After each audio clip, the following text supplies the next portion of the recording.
This episode was recorded back in April when my guest Stephanie and her husband Nick, two of my very best friends who you've heard on here before, were expecting the arrival of their first child at the end of May. Life had other plans, and their little boy arrived 6 weeks earlier than expected. Mom, Dad, and baby are now home, happy, and healthy. This installment of Movies That Matter is dedicated to baby John Francis Giglio IV.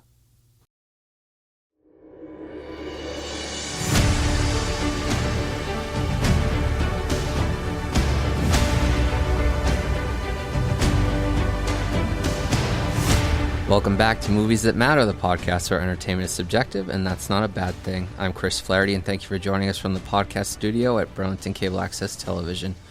Today, we will be discussing Wicked for Good, which was released by Universal Studios on November 21st, 2025. It is the second half of the adaptation of the same named musical by Holzman and Stephen Schwartz, which was very, very, very loosely based on the novel by Gregory Maguire. And just like the first film, it was directed by John M. Chu from a screenplay by Winnie Holzman and Dana Fox. The film stars Cynthia Erivo, Ariana Grande, Jonathan Bailey, Michelle Yeoh, and Jeff Goldblum. And now I would like to welcome back my guest today, who is here to talk about the film with me, Stephanie Azzarello-Giglio, Ambulatory Clinic Supervisor 2? Yeah. The sequel at Boston Children's Hospital. 2016 graduate at Quinnipiac University, best friend, former roommate, former dance partner, my first, last, and only groomswoman, and mother-to-be. You just keep adding on to Just going to keep adding on. Just going to keep adding on as we go.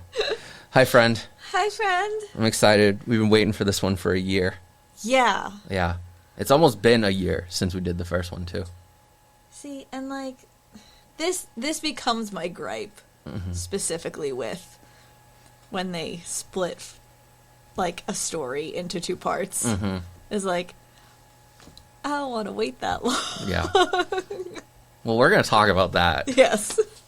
But just to set our groundwork, remind us of the significance Wicked, the Broadway musical, holds to you. So this was the first Broadway musical that I saw that I would say like was not adapted from like a Disney movie. And definitely, like, to this day, still my favorite. But I also saw it at, like, just the right time, like, at the beginning of adolescence. Like, when I was 13, I think it was, like, a birthday present from my parents. They were like, we're going to go see Wicked, and you can bring a friend. And so it's always held a very special place in my heart because of all of that. Nice. Now, this essentially being Act 2 of the musical, tell us, where does the story pick up? What is this film about? So they don't define exactly how much time has elapsed. I was going to ask you that because I wasn't sure when I rewatched this. Yeah, they don't really specify. The understanding that you're supposed to have is just like, time has passed. We are no longer school-aged people. And so it's just like in the aftermath, generally, of Elfie rejecting the wizard's offer to work with him. Since, as we kind of learned in part 1, he is a fraud. Yeah. He cannot actually read the Grimoire. She's the only one who actually can. But, you know, once she realized in the first movie that he and Madame Morrible were the ones behind all of this propaganda against the animals in Oz, she immediately rejects everything and, you know, takes a stand against them. So, part 2, Act 2, Wicked for Good, however we're going to call it, picks talk about up, that, too. Yeah. That all picks up as she has now kind of become known widely as the Wicked Witch of the West. She has this whole crusade against the wizard. She's trying to spread this message that he's lying. On the other hand, Glinda is now Glinda the Good. She's kind of wrapped up in working with the wizard, working with Madame Morrible. And she's kind of this, you know, political PR figure trying to, like, keep everybody upbeat and happy and distract from Elphaba's messaging. And then she's also engaged to Fiyero. He is the leader of the wizard's Gale Force, which we come to find out later in the movie. He's really only in this role because he wants to make sure he can find and protect Elphaba. But generally speaking, we just know he's looking for her, and that's actually part of his responsibilities as part of the Gale Force. And then also, as I guess the extra fun little piece in here, this is also where Dorothy comes into the fold. And we get to see like how she fits into the larger story. And, you know, we enter this period of the Wizard of Oz that we are familiar growing up with. Can't wait to talk about the overlap. Yes. But tell me about the first time you watched this film. I want to say it was within a week or two of it coming out. Similar to the first movie, like I was determined this is a movie I'm seeing in theaters. That's it. That's the end of it.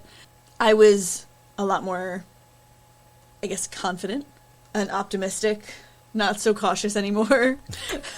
Much more excited going into this movie than the first part, just because I felt like my anxieties had been kind of put at ease from the first movie. And as with the first one, it was fun to kind of go with my husband and, you know, watch him see everything the first time. And I'm kind of sitting there, like, watching him watch the movie. Nice. But yeah, I was interested to see what they weren't going to change, the same way with the first one. You know, what was going to stay true. And if those big moments that, you know, I knew I was looking forward to and I knew I loved, if those were going to, you know, meet my expectations. Translate well to screen. Do you have a good crowd in the theater? Yes. Any singing? No. Okay. Everybody was behaved. I was quietly, like, mouthing along. Nice. I will say. But I feel like the announcement came up, like, at the beginning of the film, like, that it was not a sing-along. Oh. And everybody actually, really? like, listened. I didn't get that. Oh. You know, it's funny. I was watching this on Peacock the other day, and there's a pre-show announcement, I guess, with Bo and Yang. And he's like, hey, you're at home. You can sing and do whatever you want. And I'm like, okay. Yay. I didn't need to be reminded, but I appreciate it. Right. But yeah, our theater was pretty quiet, save for the opening scene.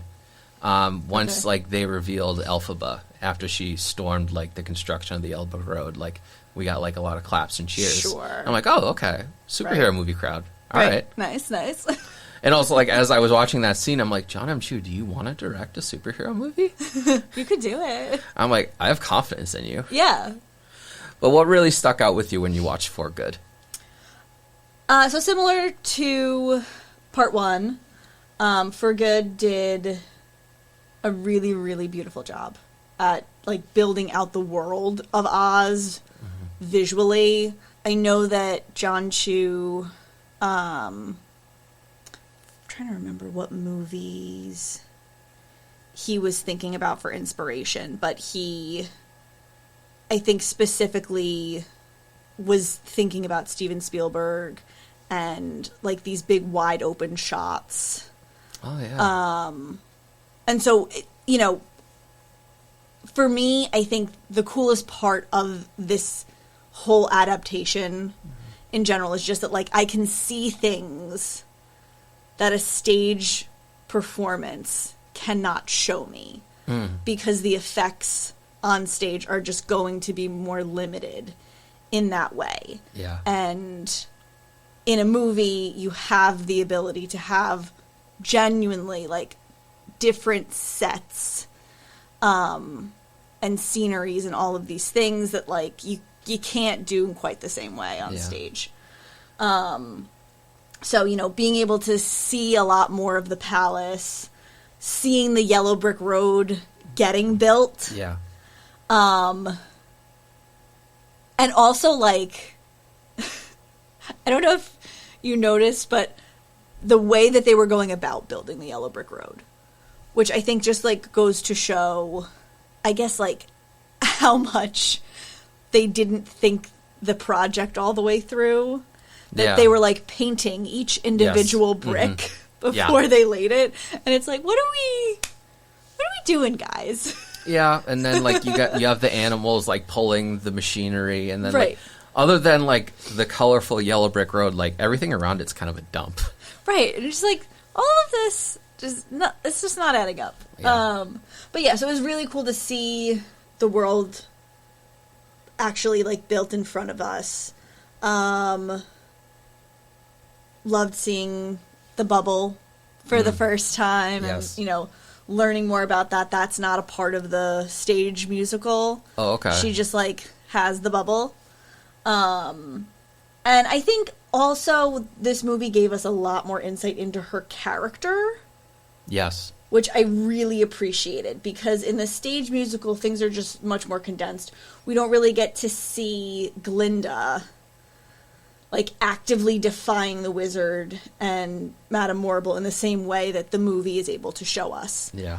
And I appreciated that they gave us some extra time and space with her character and her arc and development and everything. And that's what I was going to ask you next, because the first film really, like, expanded on the story, and how does the second one really do that, if at all? Yeah, I think Glinda's character, like, exposition and everything, that was the big thing that stood out for me. I think particularly in Act 2, we tend to come to view Elphaba as, like, the main character. But it really is supposed to be their story together. Yeah, that's interesting, because I've mentioned this to you before, I always felt like For Good was more Glinda's story, whereas part 1 was more Elphaba's story. I think that they definitely made it more that way. In the stage musical, I feel like it plays a little more as Act 1 is, like, their backstory together. They kind of exist separately from each other, which they still kind of exist separately from each other. Yeah. In the movie, and as far as For Good is concerned. But yeah, I think that in the stage musical, it focuses a lot more on Elphaba in Act 2 than it does on Glinda. Okay. And she kind of becomes more of a narrator, I guess. Interesting. In the stage performance. So it was really cool to see all of the personal growth that Glinda went through in this movie, getting a lot more insight into her actual inner struggles. You know, we have the new song, The Girl in the Bubble.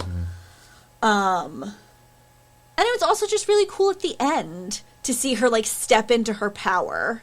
Right. And her strength, and, you know, take full advantage of the fact that she is this public figure. She can affect change, and now she's going to. And honestly, even just, like, getting a little bit of extra exposure to her throughout the course of the movie. You know, having her wedding actually be a thing that we saw. Yeah. Having her take part in the song Wonderful. Right, I heard about that, because typically it's just the wizard and Elphaba in that moment in the show. Right, yeah. In the musical, it's just her and the wizard, and it makes so much sense because Glinda's on their team in that moment. Yeah. It makes so much sense that she would be part of that. Yeah. Because if you're trying to still convince this person to join you, why wouldn't you have her friend take part in that? Part of me wonders if that was a logistics decision, because Jeff Goldblum is not, like, the greatest singer in the world. Very potentially. Maybe. Sure. Not the worst singer in this movie. I'm sorry, Michelle. Right. I'm so sorry. But yeah. Yeah. And then I think we get to see a lot more of the animals, which is nice. In the stage performance, Dr. Dillamond is kind of just like the the sole representation of the animals in Oz. So it was nice to see more of them, see how Elphaba's crusade is affecting all of the animals, see them actually being driven out of Oz. And then, you know, you have that other moment of the second new song, No Place Like Home. Yeah. Where Elphaba's trying to have this moment, you know, connecting with all of the animals that she is trying to work so hard for. Yeah. I do really love Elphaba's arc in this movie. And it's a tragic arc because she decides, like, you know what, if you say I'm wicked, fine, I'm going to be wicked. And she really leans into that in, I think, my favorite song in the movie, No Good Deed. Yeah. And it really goes to show the level of frustration and desperation that she kind of comes to. She's working and working, and she's trying and trying, and no good deed goes unpunished. And it's a nice juxtaposition to Defying Gravity, too, because you have her, like, she's in society storming out, and now she's isolated. Right. Yeah. Yeah. And she kind of has this moment where she throws her hands up, and, you know, she feels, you know, as isolated as she appears to be. She thinks Fiero's dead. She's ostracized from society completely. She doesn't really have her sister anymore either. No major loss there. I'm sorry. I'm sorry. I don't like her. I'm sorry. Yeah, no. And you know what? I think that at the end of the day, it's just so unfortunate that Nessa was never really able to see the sacrifice that Elphaba constantly would make for her. And it's not her fault that she died. No. You know, obviously she ends up getting caught up in this bigger scheme. Yep. With the wizard and Madame Horrible. But now Elphaba has nobody, and she's mourning these two people who were most important to her. She, you know, can't get to Glinda, and so she just kind of says, you know what, fine. Then I'm wicked. If that's what I'm going to be, then I'm wicked. And I think it also kind of speaks to Elphaba's impulsivity a little bit too, because at her core she is very emotional. She's not always level-headed. No. She she knows the difference between right and wrong clearly, but yeah, she lets her feelings run away with her. She destroyed the wedding and very impulsively destroyed the wedding. Yes. Yeah. Yep. And I guess, like, her ultimate decision in the end is a little impulsive. Well, I don't know how far we want to get into, like, behind the scenes stuff. Or it's not even behind the scenes, really. Are we spoiling? Yeah, we can spoil it because it's been a while. Sure. Yeah, she gets a note from Chistery, and we don't know what it is. Right. And I don't think we're never really told what it is until John M. Chu shared it online. But it's essentially a note from Fiero. Right, saying he's alive and stuff. Yeah. Yeah. I actually think, although in No Good Deed, she has this moment where she's supposedly resigning herself to, fine, this is who I am then. I think it's actually, in the end, she has this moment of clarity and understanding, and she's like, I actually cannot be the person to carry this mantle anymore. Yeah. The system is broken, so I'm going to leave it. And accepting that based on the decisions that she's made up to this point, she cannot be the person to fix it. It's not that it can't be fixed, but she cannot be the person to fix it. And she has to trust that Glinda is going to, take up this mission and finish it. Right. And I think that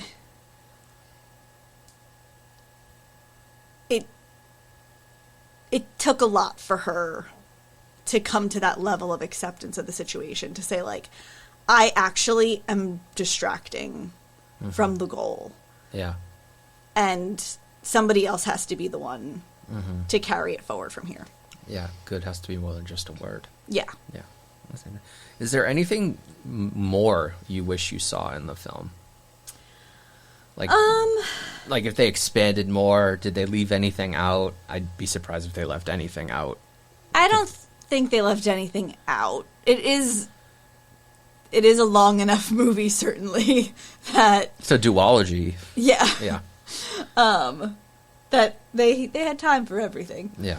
Nothing immediately comes to mind, I guess, that I wish I saw more of. I guess maybe, if anything, I wish there was a better sense of, like, okay, so, like, where are her and Fiyero going? But in the stage version of the story, it's the same kind of thing. Like, you see them walking off. Mm-hmm.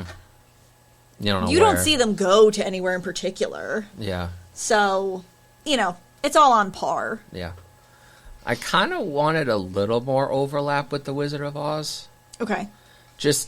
Mainly just because, if you don't know, fine, go leave the podcast. Box the Tin Man, Fiyero's the Scarecrow. Right. These two are on this journey with Dorothy the entire time, and they don't realize who each other are. That's not grammar, right? Or do they? I don't know. We don't know. That's what do I they want to ever know. have a conversation together? Like, come on. Yes, that's true. I do wish that, having that background knowledge, that's who these characters are. Yeah. I do wish that, maybe I saw a moment of, them interacting where it was like... Yeah. Yeah. Hey. We're pointing at each other right now, folks. Yeah. But at the same time, we have to remember that they're trying to preserve... The Wizard of Oz story. Well, yeah, but they're also trying to preserve the reveal. Oh, the reveal. Yes. Of Fiyero as Yeah. the Scarecrow until Yeah. the very end. I know. And I respect that, but you could have revealed it earlier, I guess. I wouldn't have minded. I'd have been fine with it. Yeah. I don't know. I do wish, and this is just from a viewer standpoint, I don't know how the budget was. I don't know how the visual effects would have worked. If we just saw a little bit more of their transformations. Oh, interesting. Okay. Yeah. Because Box is kind of very brief in cutaways and stuff. Yep. And Fiero's is just kind of implied. Yes. Because right. he's getting beaten up and you see the straw all over him. Right. And you see him get thrown up against the post. Yeah. Yeah. So that's just my little thing that I wish I saw more of. Right. Maybe it's not super little, but... But I wish. Yeah. I know this film is not very old. No, yeah. And only just became available on streaming a month ago. Yeah. But any repeat viewings? There was one, probably. Okay. I own it. Oh, good. So I'll keep viewing. Since you opened the door, own it digitally or physically? Digitally. I bought both of them as they came out on Prime. Cool. Which I assume means I'll have them forever. Sometimes I get worried with the stream. You should buy a Blu-ray. I could. Yeah. I could. I have a Blu-ray player. Yeah. I could do that. One downside, and it's a common thing that I'm noticing with a lot of Blu-rays from certain studios, they'll play all the bonus features after the movie. Oh. And I'm like, I don't got time. I want to scratch my disc, but I don't got time. Right. I got things to do. Right.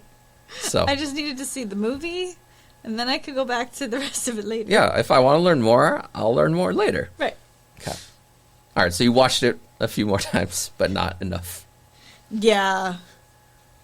Not enough. I'm still going to keep this part in. How do you think this film is a reflection of your tastes in movies and stories? I mean, I love a movie musical. Mm-hmm. I always will love a movie musical. I love a good message, for sure. And, like, it's fun. Yeah. But also, there is that deeper meaning behind everything that's important. Yeah. I know, and we're going to overlap a lot with part one, but any characters you particularly relate to? It's interesting because... Does it change with part two for good? I wouldn't say it fully changes. I would say that I found myself being able to relate to Glinda more than historically I have. Okay. Because I think in the past, I just, like, very solidly related to Elphaba. In, like, you know, having grown up not being the popular girl, you know, being a little nerdier and things like that. But, like, I think For Good did a really nice job at building out Glinda's character and showing the conflicts that she's dealing with. And I definitely related a lot to, like, this inner struggle that she's feeling to try and kind of be there for people in whatever way, like, she can.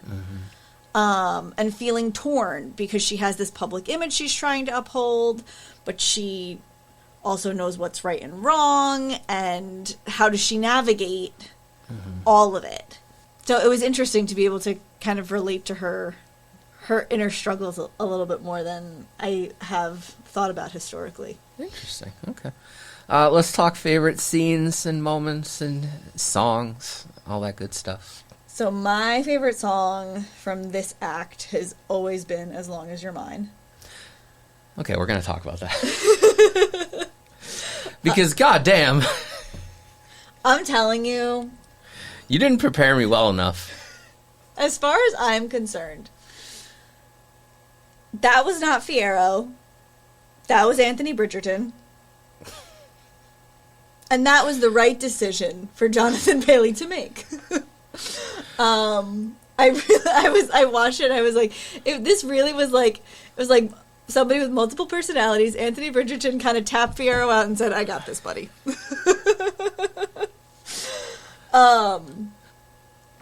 Amazing scene, amazing song. They did such a perfect job with it. Their connection was beautiful. Yeah. That it's always been one of my favorite songs. It's always been one of my favorite scenes. And it just, I don't know. Yeah. Solidified in my mind. Jonathan Bailey was the right choice for Fiyero. He is great. Yeah.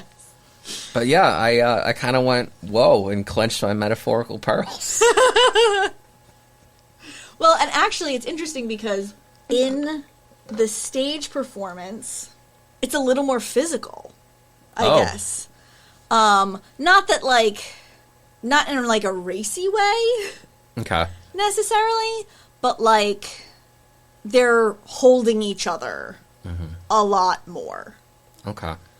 And singing directly to each other a lot more than they do in the movie. In the movie, like, it starts off with her, with Elphaba kind of almost singing to herself, like, what she's anticipating, and how, like, she is trying to wrap her head around the fact that, like, this is even where we've come to.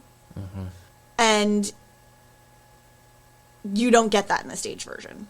Okay. It's just them, like, coming together, realizing that they always should have been together, and kind of reasserting to one another, like, as long as you're mine, then it doesn't matter anything else. So, Yeah. that's definitely my favorite. I also, for sure, need to give a nod to the song For Good. Yeah, it's kind of ruined my YouTube searches because I'm like, no, I want the song. Right. I'm not trying to search for the whole movie. Tears. Yes. Yeah. Yes. Mm-hmm. So bittersweet. So beautiful. Really, like, encapsulates the friendship and the bond between Elphaba and Glinda, especially in the context of them knowing that they're about to go separate ways and potentially never see each other again. Yeah. To the point that Elphaba initially kind of tricks Glinda into thinking that she's dead.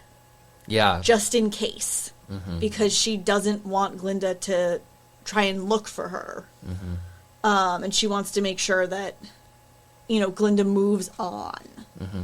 Which I don't know how well people know this, but in Wicked, it's a rumor that water melts and kills Elphaba. Right. And in The Wizard of Oz, it's very much, that kills her. Right. But in the true story. Yeah, in the true story, quote unquote, mm-hmm. as we're calling Wicked, in both the stage musical and in the movie, there's this trap door. Right. And she kind of, quote unquote, melts into it when Dorothy throws the water on her.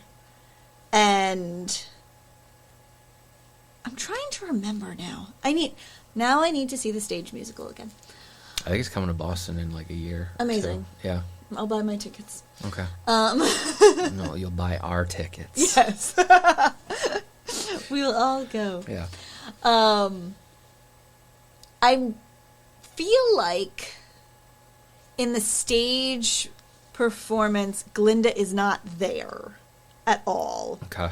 When she melts.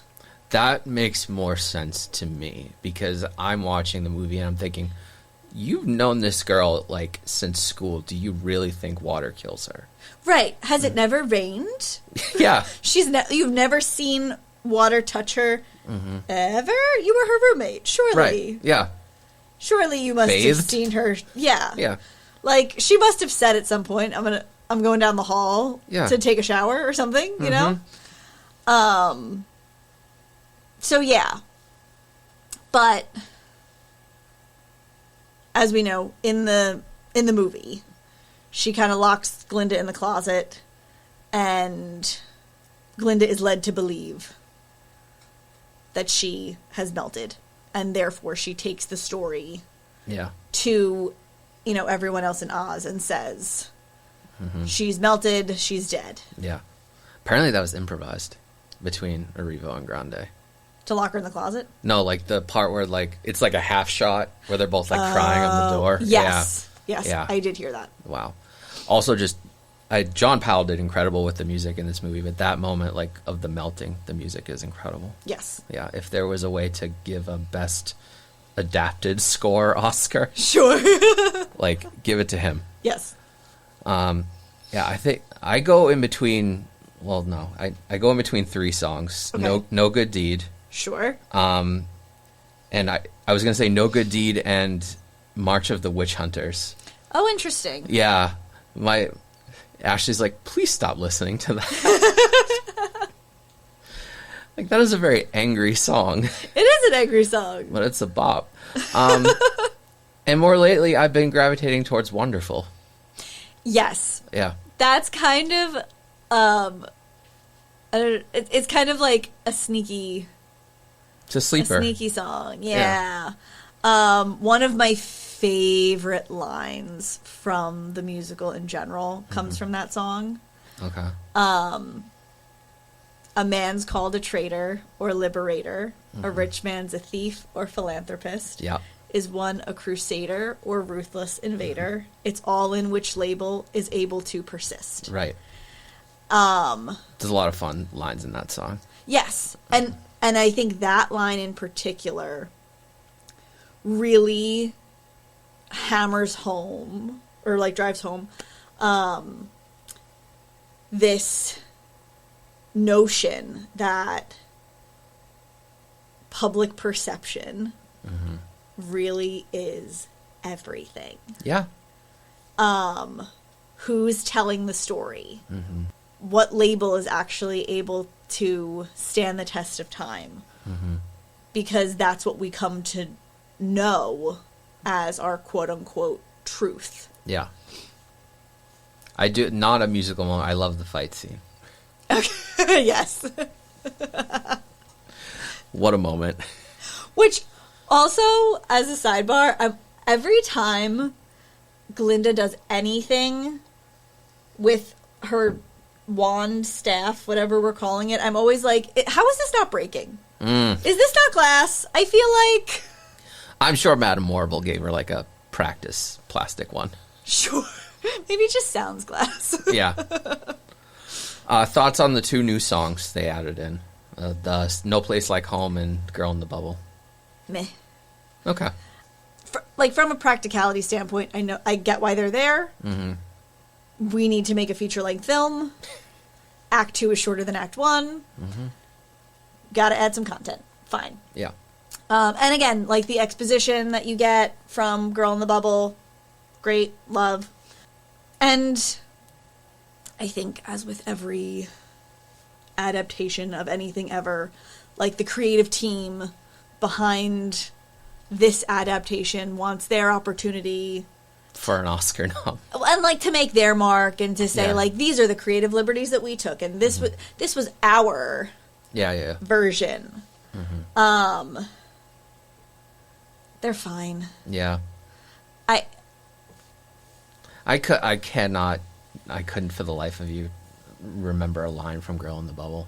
No, that's the thing. They won't stick in my memory and in my heart forever. But No Place Like Home is fine.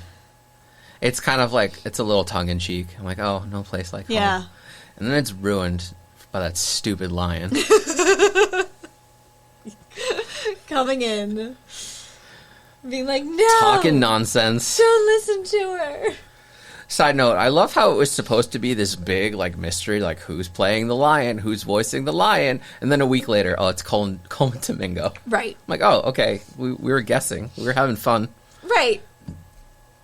But Love okay. him. Love the guy. Yeah. But, like, come on, I was having fun. Right. We gotta spoil everything now? We couldn't actually keep it under wraps until it came out. All right, fine. And again, some overlap from part 1. Some of the more important messages or themes to the film, in your opinion. Yeah, I mean, the misinformation, propaganda, disenfranchisement of minorities, this us against them mentality that, like, we just generally see in our world so much, especially right now. Yeah. All very important themes and topics for us to be talking about. Yeah, I think they've become, even a year later, more important. Yes. Absolutely. The scene at the train station really comes to mind. Yes. The scene with all the animals in cages really comes to mind. Yep. Yeah, make of that what you will, listeners. Yep. Absolutely. I one more of my favorite scenes I'm going to share, and I am being very petty in sharing this scene. I think you already know what I'm going to say. It's when a certain house falls on a certain character. And my wife could attest to this. She saw me smiling in the theater as I saw it coming. Oh, Chris. I'm sorry. She was really mean for the first half of that movie. She was really mean. Yes. True. And you know what? I think in the first film, you sympathize a lot more with Nessa. Yeah, for sure. You want her to have her independence. You recognize that, like, she's in love with this guy. And you want her to be able to have happiness and all these things. It all goes downhill. Yeah. If there is a wicked witch, it is Nessa. I just want to clarify to the internet. I have gripes with the character and not the actress. Yes. Okay? Melissa Bode is great. Nessa Rose is not. Right. All right. Moving on. Got it out of the way. Having seen both acts adapted for the screen, have your thoughts on the musical being split into two changed at all? I don't remember what my thoughts originally were, for being honest. Okay. But that's why I asked. I think that content would have gotten lost if it was only one film. I do think that. And so I definitely appreciate how much they were able to expand the story by splitting it into two parts. Mm-hmm. That all being said, as we said at the top of the podcast, I wish we didn't have to wait so long in between, particularly because this is a story that I'd like to think, for the most part, like, the people seeing it were already familiar with, so they're like, what? Why are we waiting?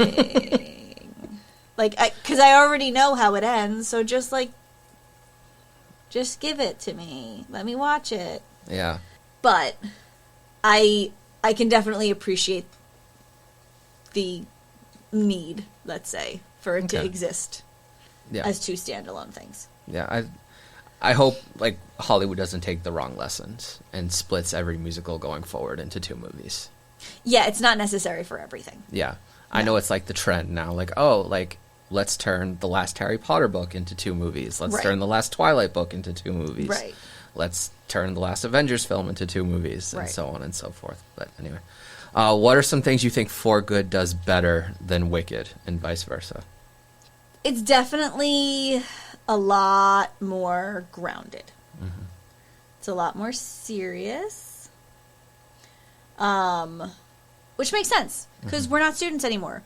We're adults. We're not at school, and the stakes are higher, and we need to take things seriously. I think that part one did a better job at, staying true to all of the source material, meaning the stage musical. Yeah. But part two did a better job at kind of addressing where gaps might exist and filling those in and building things out. Yeah. In ways that the stage musical was never going to be able to do. Okay. That said, how do you feel about For Good being shut out at the Oscars this year? It's rude.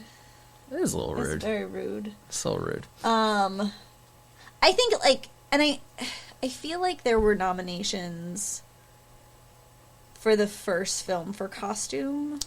It won costuming, and it won a different one. I don't remember. And so it's just in my mind, at minimum, we should be nominated for the costumes again. Yeah. The costumes were still amazing. Mm-hmm. But also, we had these powerhouse performances, and we shouldn't pretend that we didn't. At least Ariana Grande, I thought. Yeah, and honestly, from a directorial standpoint, John M. Chu did a really good job at walking the line between, expanding where he could expand and honoring what needed to be honored. And I think that deserves credit. Mm-hmm. Because there's a lot of problems that audiences often have with adaptations of things in general, because it's not what we want it to be, and it's not true to what to the stories we know, and it just, I feel like it deserves credit. Yeah, that he did as an amazing job as he did, walking the line. Yeah. I have to check. I don't know what the rules are very specifically for a movie that was, I don't know if it was shot all at once. I think it was shot all at once, and then it was split into two, but I do wonder if that is kind of what deterred voters away. Maybe. But still, it's presenting itself as a second film.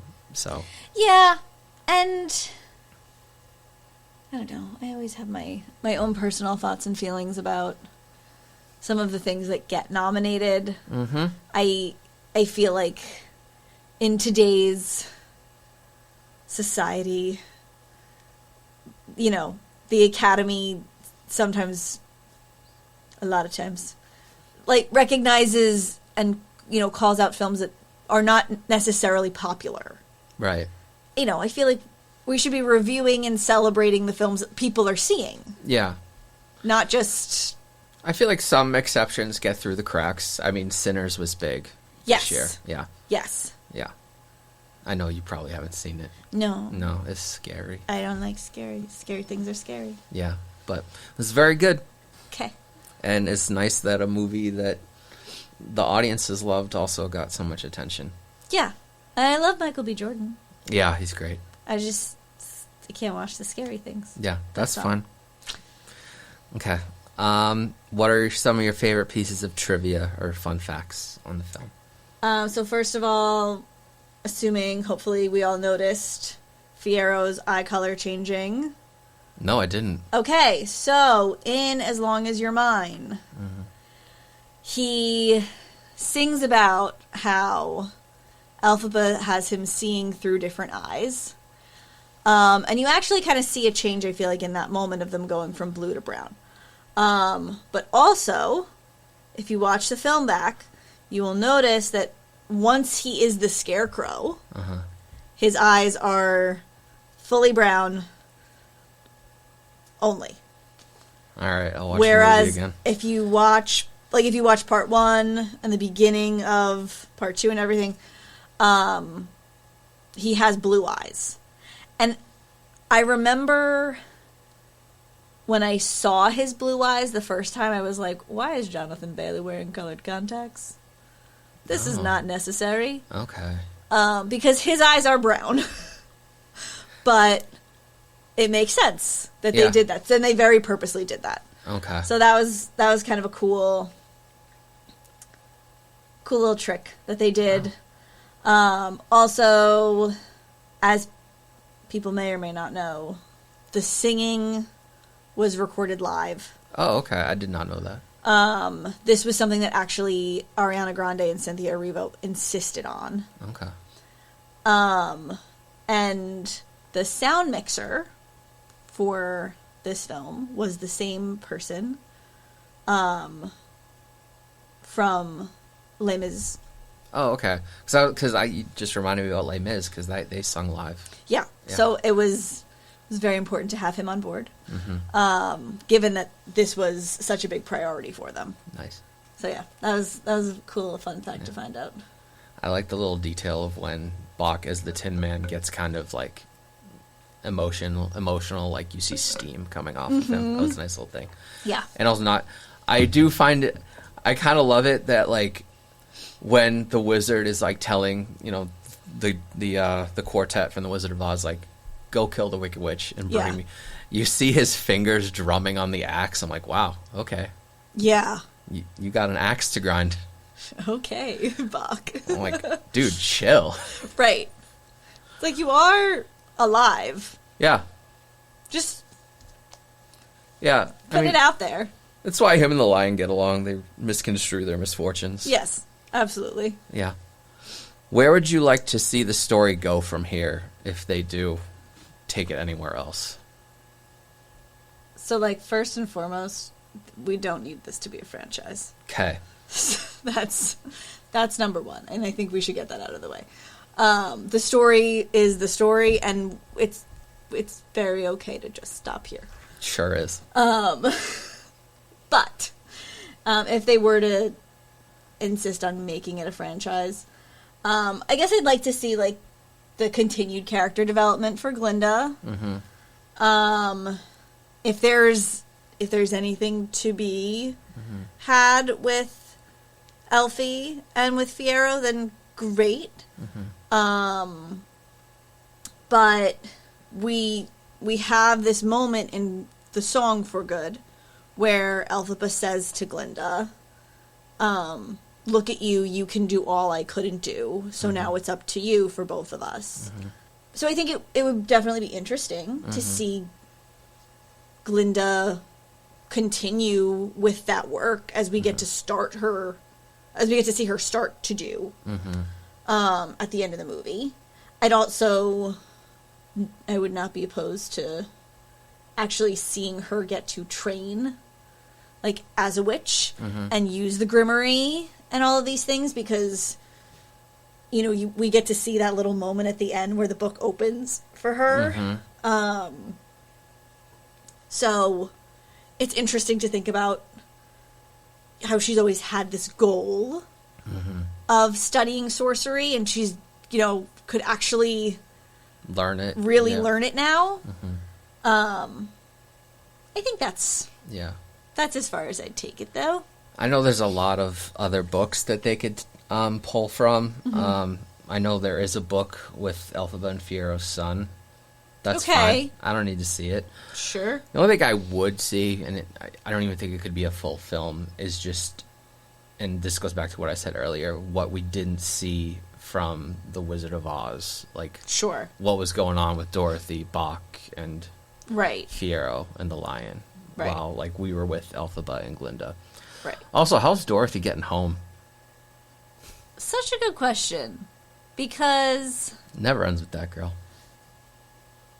Like, we have the moment, we know, where, you know, she clicks her heels together. Yeah.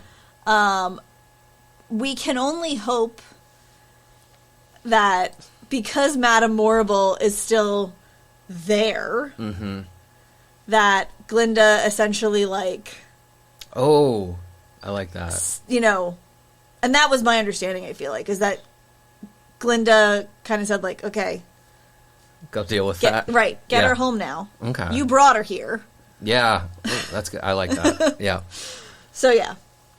But also, the slippers are not magical, really, in this story?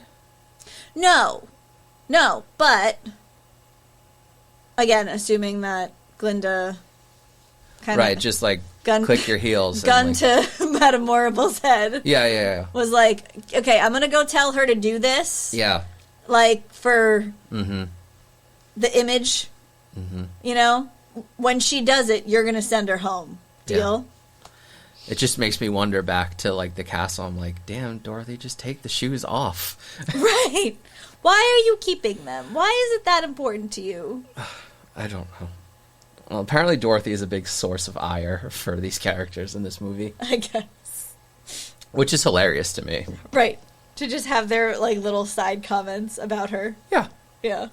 How do you think you'll revisit these films down the road? Do you think you'll watch them both back to back? You think you'll go one versus the other sometimes? I think I prefer to generally do it as a double feature. Like, assuming I have the time. Just because it is one big story. Yeah. So I think that makes the most sense. Okay. It's a long time, though. It is a long time. But weekends exist. Yeah. How would you pitch the movie to audiences opposed to how you would pitch the first one? So what I try to tell people is, again, this is a serious movie. It's much more, like, the gravity is much greater. Yeah, it's a more serious film than the first one. So the music's still amazing. The story is still fantastic. But I remember walking out of the theater with my husband and him being like, part one was more fun. And I was like, all right, well, it's not just supposed to be fun. We're not in school anymore. This is an actual serious message that we're trying to get across. And there's, like, actual inspiration that we're trying to instill in people for change and all of these things and doing good. But yeah, I think that's an important thing to prepare people for is... It's going to be a lot heavier. It's going to be a lot more emotional. It's not as fun all the time. There are still fun moments, though. Yes. Yeah. There are absolutely still fun moments. And there's comical moments that still happen. but Act 2 is the heart of the story, and it drives home the message. So you have to go into it prepared to hear the message. Okay. If you could connect a thread from Mary Poppins to Wicked, what do you think you would do? Or what do you think it would be? In terms of... Just like your general, like, tastes and stories and stuff. Ooh. I guess that both films have kind of... and both stories have kind of similar symbolism, I guess. And, like, hidden... Like, the way they go about, like, their hidden messages. And the way that they, like, go about teaching the audience. Okay. The lessons that they seek to teach. Okay. Sorry, I threw a curveball. It just came to mind. I don't know what. Probably easier to ask you now, though, when you have, like, 4 movies to connect. Right. Down the line. And last question. Why does Wicked and Wicked for Good matter to you? Well, obviously, we had to finish the story. Yeah. So, like, that matters. First and foremost. It's very practical. Yeah. But I think it all, like, one of the things that this movie does a great job at, and these movies in general, they show you how friendships grow, how friendships change, the importance of persisting in the face of adversity to, you know, affect change. But they also show the consequences of our choices. And I think it's really interesting that at the end of all of it, Glinda is the one who has to take up the mantle. And partially, it absolutely is because the same way she sang about in Popular, you know, when we think about celebrated heads of state and especially great communicators, the defining trait of these people is that they're popular. Right. And although we would like to think that making noise is sometimes enough on its own, it matters how we say things. And public perception is still a thing. Everyone will still be judged in the court of public opinion. And so it does a really interesting job at highlighting how sometimes the person delivering the message is just as or even more important than what the message is. Very well said. Very well said. All right. Well, thank you, Stephanie. Thank you. It was fun. Yeah. And congratulations. Hey, thanks. Yeah. I hope he heard all of this. Yes. All right. Well, until next time. Yes. All right. Folks, thank you for listening to another episode of Movies That Matter. If you'd like to get in touch with me about the show, you can reach me either at Gmail or Instagram at Movies That Matter Pod. Don't forget you can find the show on YouTube and Spotify.